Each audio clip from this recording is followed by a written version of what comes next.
What's up, everyone? John Rettinger from Techno Buffalo here. I have had the latest and greatest Google phone, the Galaxy Nexus, in my hands for about 48 hours. Not enough time for me to run my full gamut of tests for a review, but definitely enough time for me to formulate some first impressions. And I know a lot of you guys are deciding whether or not this is the right phone for you, so hopefully this video will help guide you one way or another. Let's get started.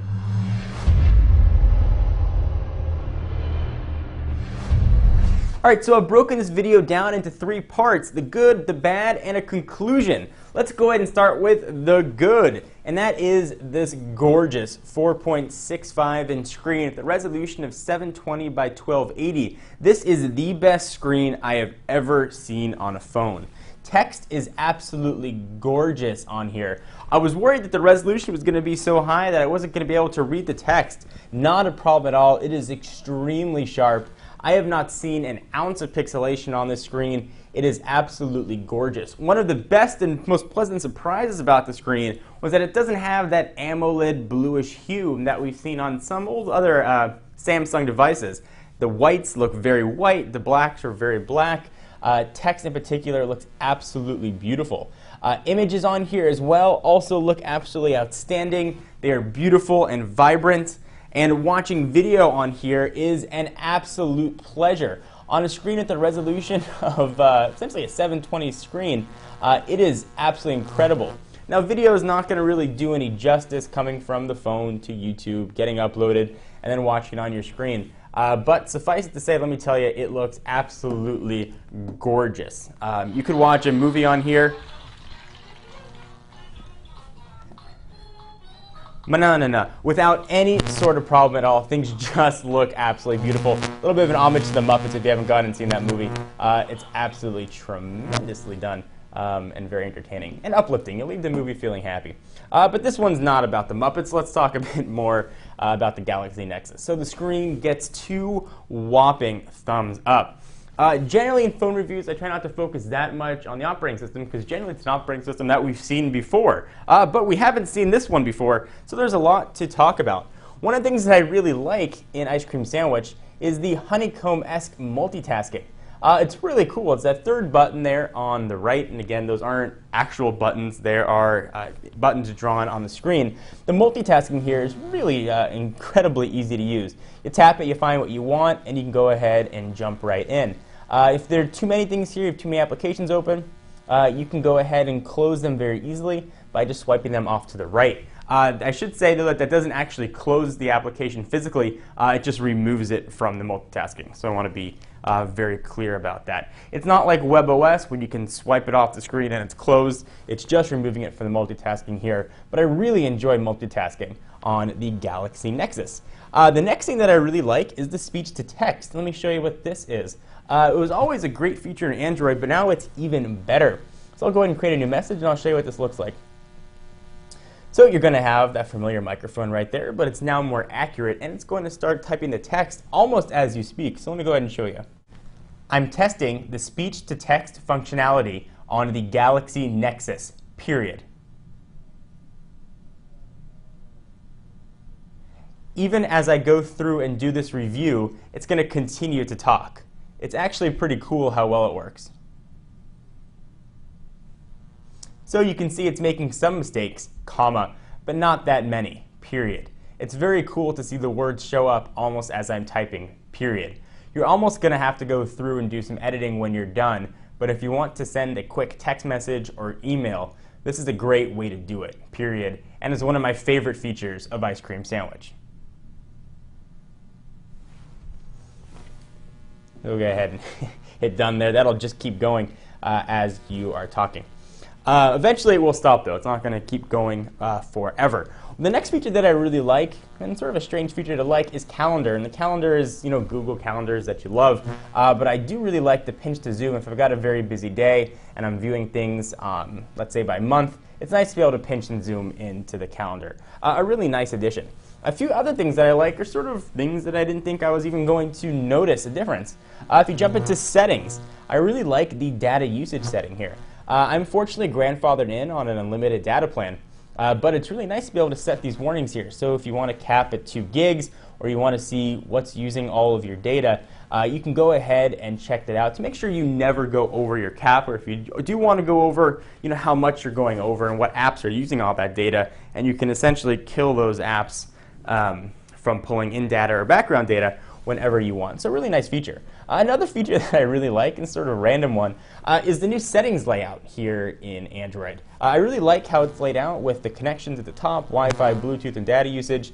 It's broken down by wireless networks, device, personal, and system. And it's done just very well. It's a very subtle tweak. It showed that Google really cared about these smaller things when going through and updating for Ice Cream Sandwich. Just something that I really liked. Another thing that I really enjoyed about the phone is the volume. I know there's been some volume issues with the Galaxy Nexus, but call quality is very loud, speaker was very loud, and overall just was probably one of the loudest phones that I've used. So if you like to make it sound like people are yelling at you on a loud volume, or you just are a little bit hard of hearing, this is going to be a perfect phone for you. Another thing that I really like, we'll go ahead and jump back into messages here, and I'll create a new one, is typing.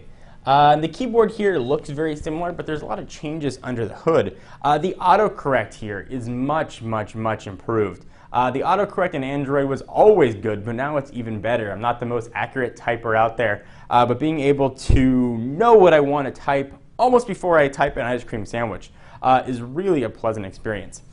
The last thing is the overall look and feel of Ice Cream Sandwich is great as opposed to previous versions of Android. You get a feeling that Google really started from the ground up when building Ice Cream Sandwich to create a more visually appealing operating system. But not all is fine and dandy in the Galaxy Nexus Ice Cream Sandwich world. Let's go ahead and talk about the bad. And this is a big one for me, and one that it didn't even really occur to me until I started using the phone. And that's the placement of this power and lock button on the right-hand side. Samsung has done this in the past, and I haven't had these same issues. So when I'm holding a phone, generally I'm holding it like this, especially with a 4.65-inch screen. Chances are most of you are holding it like this too. Oftentimes when I go and hit this lock button, I'm going to hit the volume button on the side as well. I'll go ahead and show you face unlock there very quickly. So if I'm holding the phone in my right hand, I'm holding it like this. If I push the power and lock button, oftentimes I hit volume as well, and sometimes the volume ends up going all the way down or all the way up. Now, it might be something unique to me in the way I hold the phone, and perhaps I have to hold the phone differently with the Galaxy Nexus, but it's been really annoying, and happens probably 50% of the time that I've been unlocking the phone. Really not enjoying the placement of that. So something to also keep in mind. This is a very big phone at 4.65 inches, and I've got pretty big hands. I can palm a basketball easily, if that sort of gives you a sense of my hand size. But I have a hard time while holding the phone normally with my right hand, getting my thumb all the way up to the top to do a lot of things. So if I'm down here, going in my app drawer, and then I want to go all the way back up to pull this down, it can be a stretch. And I had my wife, who's got smaller hands, try it, and she couldn't reach it. She had to actually adjust the placement of the phone in her hands.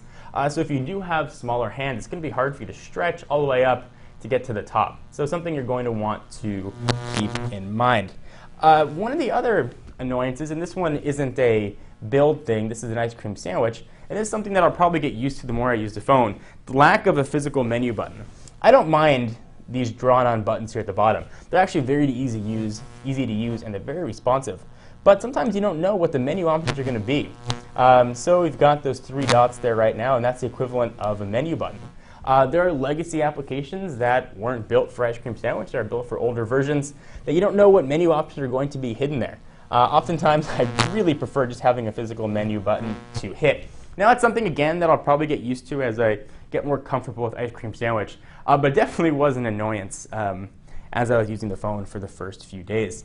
The other thing that I wanted to bring up, and this is something that you might find, the setup and getting this phone to work the way you want it to work is a tremendous pain. Google syncs everything. It syncs books, it syncs contacts, now it syncs music, even stuff that you don't want it to sync, especially if you have 3 or 4 or 5 accounts set up like I do, was very difficult. Now, to Google's credit, they have given you controls over what's going to sync or not sync, which previous versions of Android really did not. So you can show what contacts you want to show, It's not going to just pull in all of your people you've ever emailed from your Gmail account. So that is very nice, but setting everything up and getting everything to work just the way I wanted it to took a very long time, in the almost 3-hour range of trial and error. So if you're more familiar with Android, or maybe it's going to be your third or fourth ice cream sandwich phone, you've got settings backed up, you wouldn't have to experience that. But for someone who's maybe new to Android and isn't familiar with the operating system, you're going to have quite a bit of a learning curve trying to get things set up to get it to work the way you want. The next thing, and something you saw a bit earlier, is Face Unlock. It's a bit gimmicky, but it does work, and you don't have to use it if you don't want to. But I thought I would just show it since it's one of the flagship features of Ice Cream Sandwich. I will say that I tried this with an image of myself to see if it would unlock with a picture, and it did not. So I'll show you what it is. Go ahead and unlock the phone, and it's going to ask for your face. So I'll go ahead and put my face right in there. So if you can't find your face, it'll pull up the pattern. So I'll go ahead and use the pattern to unlock. Let's go ahead and try the face unlock one more time. Get my face right up in there, and boom, it unlocked. It's much quicker than I thought it was going to be, but it's more of an annoyance than anything else. Stick with the pattern or a pin, is my opinion. Okay, the next sort of negative thing that I found, this is probably going to be unique to the Galaxy Nexus, is the build quality. And this is something we've seen with previous generation Samsung-built devices. The back, it's plastic, and it's one of the better plastic backs that Samsung has built, but the phone feels plasticky in the hand. The back and the battery aren't flush to each other, so as you push in, you can feel a bit of give. And as you're holding the phone, you can feel that give, and you can sort of feel the plastic start to push in. Not something that we've seen with, say, HTC-built devices that are admittedly a bit heavier and have metal. Samsung-built devices have generally been a bit on the plasticky side, and that holds true with the Galaxy Nexus. I'm not overly impressed with the build quality of this phone. Next, let's talk about something extremely important. If you can see that little icon up there, that is battery life. Battery life has not been very good with this phone. And granted, I've only had it 2 days and probably using it a little bit more than I would on an average day because I'm exploring and trying. But I can't get past 5 p.m. With the battery here. And that's with 3 accounts pulling in and checking email every 10 minutes, 2 calendars being sunk, about 2 hours of phone calls, some pretty decent web browsing. I'm having a very, very, very hard time getting through a full day with the device. Now, one of the cool things that Android can do is it can show you what's sucking up all of your battery. So let me go ahead and jump into battery, and you can see where most of that juice is coming from. It's coming from the screen. So I've got my brightness not turned to auto brightness at about 60%. And as I turn that down, the battery life improves. But I like a brighter, more vibrant screen. And with a screen this gorgeous, I expect to be able to use it to its ability. So you have to make a bit of a compromise. The beautiful bright screen or a bit dimmer screen for better battery life. But that's been a big knock and a big disappointment for me with this phone. The next thing that I've wanted to talk about is the speed. While it feels like a very fast phone, it doesn't feel nearly as fast as the Galaxy S2. Quadrant, while certainly not being written for Ice Cream Sandwich, scored a disappointing 1,482. That's certainly not the benchmark of a fast or not fast phone, but it hasn't been screaming like I expected it to be, especially for software that was really written for this hardware. Google wrote the Ice Cream Sandwich code with the Galaxy Nexus as its reference device. So it was built essentially for this phone. It's been quick, but it's not as quick as other devices that I've used, most notably other Samsung-built phones like the Galaxy S2 and the Galaxy Note. While this is definitely a quick phone, I don't want to sway you, it's not as fast as you might expect. And one of the other surprising knocks on this phone that I want to show you, we'll go ahead and jump into market for this guy. Go ahead and do a quick search here, and I'll show you what's funny about this. Let's go ahead and type Adobe Flash. And you'd expect with Android, so we'll go ahead and Adobe Flash. Not there. You'd expect with Android, and one of the big selling points of Android was that it had mobile flash. Well, Adobe is not going to be putting out any more versions of mobile flash. You'd still expect that it would work on latest hardware. Right now, you don't have a version of Flash for the Galaxy Nexus, which is extremely surprising. And something that I found myself missing trying to watch YouTube videos on the YouTube site. I really liked having mobile flash. That was one of the big selling points of Android for me. Everything's moving to HTML5, and certainly in a year or so, Flash probably isn't going to matter that much on a mobile platform. but it is something that is a surprising omission. Samsung has said that it's coming. It'll be coming soon, but we don't know when. So that was a decent amount of negatives and a pretty decent amount of positives here. So should this sway you from getting the phone? You might want to give it a second look before you go and pick up an unlocked version. It's great on the GSM side that it's pentaband, so it can work with AT&T or T-Mobile's 3G, 4G, HSPA plus networks without any problem. And it's the same phone that's going to be able to do that. And it's going to be great that it can run on Verizon's 4G LTE network, but a lack of mass storage when you plug it in or expandable memory, no micro SD card here, is a bit disappointing. If I had to pick an Android phone right now that I wanted to use, it wouldn't be the Galaxy Nexus, surprisingly. This is a phone that I was most excited to use. It would probably be the Droid Razr or the HTC Resound. You have a bit of an older gingerbread operating system, but it's been optimized so nicely and really translates to an extremely fast experience. And I might also pick the Galaxy S2 in there as well. You might be better off waiting for an update to come for the Galaxy Nexus to get a little better software improvements, get some flash in here. And the placement of the volume buttons has been just a tremendous annoyance. And the design of the phone is obviously very important. And that might be something that's unique to me. But it's been a pain. Oftentimes, volume ends up going all the way down and I don't notice it, or I set the ringer all the way up and I deafen myself because the audio is so loud. So I haven't been as impressed as I thought I was going to be with the Galaxy Nexus. Again, I've only had the phone for 48 hours, and perhaps it's one of those things that takes a bit more time. And that's why we usually take a bit more time to do our reviews. We don't try and rush them out as quick as possible for reviews. I like to spend a lot of time getting to know the ins and outs of the phone. So perhaps this will change and my opinions will change as I get to use the phone a bit more. But for the first 48 hours, those are definitely my impressions of the operating system and the phone itself. So do you agree, disagree, have you used it? Leave your comments down below if you've used the phone. I'd like to know why you agree or disagree. If you haven't used the phone, why you think you might agree or disagree. So I'm John Rettinger from Techno Buffalo. Be sure to check us out for all of your tech news, and I will see you guys in the next video. Bye-bye.